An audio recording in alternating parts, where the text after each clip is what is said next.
And we do start here on the Plus with breaking news. Two separate shootings overnight in North Nashville, both involving 16-year-old victims that are now in the hospital. The most recent happened on Garfield Street and Delta Avenue up in North Nashville around midnight. A 16-year-old girl shot in the leg went to Vanderbilt Medical Center. Officers are looking for a man and a woman who are in a relationship in connection with that shooting. Right now, those two still out there on the run. They're also looking for suspects in a different drive-by shooting that involved a 16-year-old boy who was injured. And News Channel 5's Cuthbert Langley is following that shooting at Vanderbilt University Medical Center. That's where the boy is recovering. And do we think this boy was targeted, or was this a random shooting? Steve, I've been asking police that question this morning, and so far they believe this was a random drive-by shooting. There's no indication at this point that this boy was specifically targeted.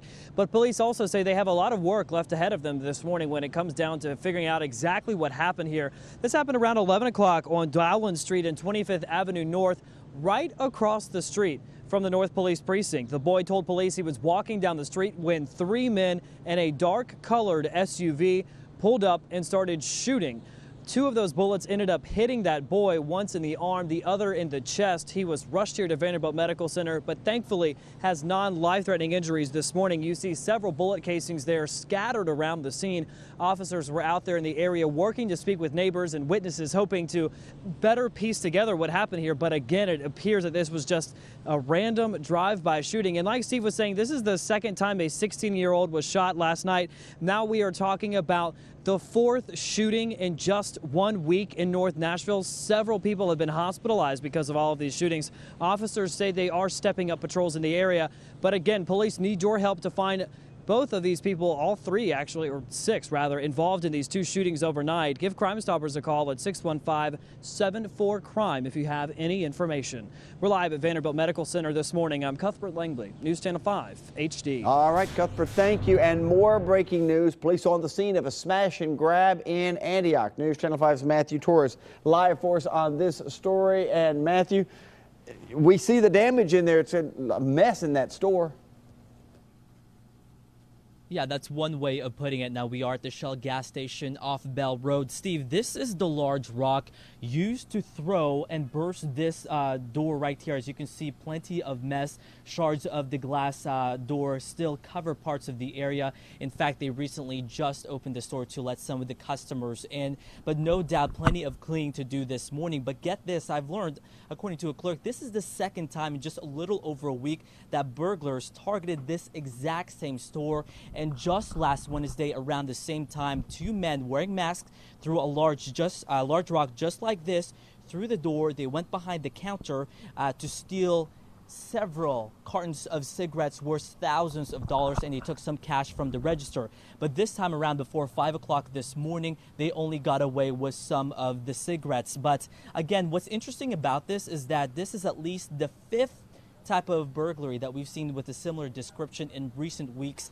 Just yesterday, I reported of something of a similar nature, cigarettes being stolen at a gas station in Donaldson. But no doubt, plenty of cleaning up to do. A manager just came in here. He's about to show us the surveillance video. But according to them, this really all took a minute for the burglars to throw the large rock, break the door, get away with the cartons and leave. So no doubt, if you have information about this, call police at 615-74-CRIME.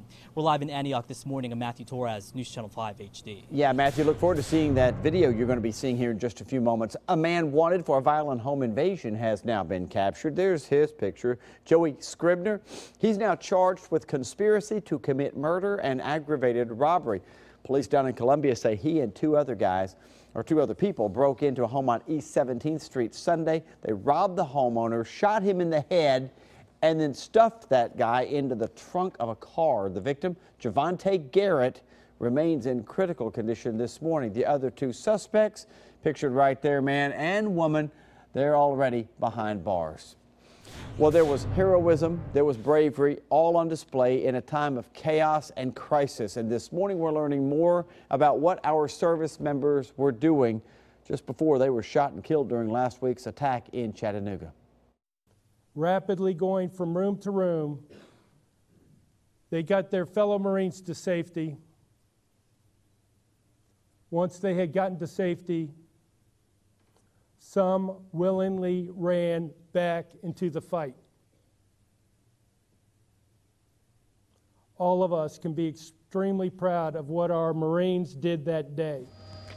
And that's why they are called heroes. Military leaders say it's their actions that saved many lives, the FBI says. After opening fire at a recruitment center from his silver Mustang convertible, Mohammed Abdulaziz crashed into a fence and took aim at the Navy Support Center. He was later killed by Chattanooga police. Meantime, Governor Bill Haslam has ordered Tennessee National Guard members to temporarily relocate from those storefront, strip mall usually, recruiting centers to nearby armories. The facility in Manchester is stacking sandbags against the front windows. The city's police department donated several hundred sandbags as a temporary fix until more permanent security upgrades can be made. Appreciate that photo sent to me yesterday by a friend on Facebook. Well, in just a few hours, Metro Public Schools might have a brand new director. School board members will take a final vote to whether or not to hire Dr. Mike Looney at 5 o'clock. Now, Dr. Looney, currently the head of the Williamson County School System. The board there offered him a contract extension, hoping to keep him, but Metro school officials say they're confident he will not turn down their lucrative offer.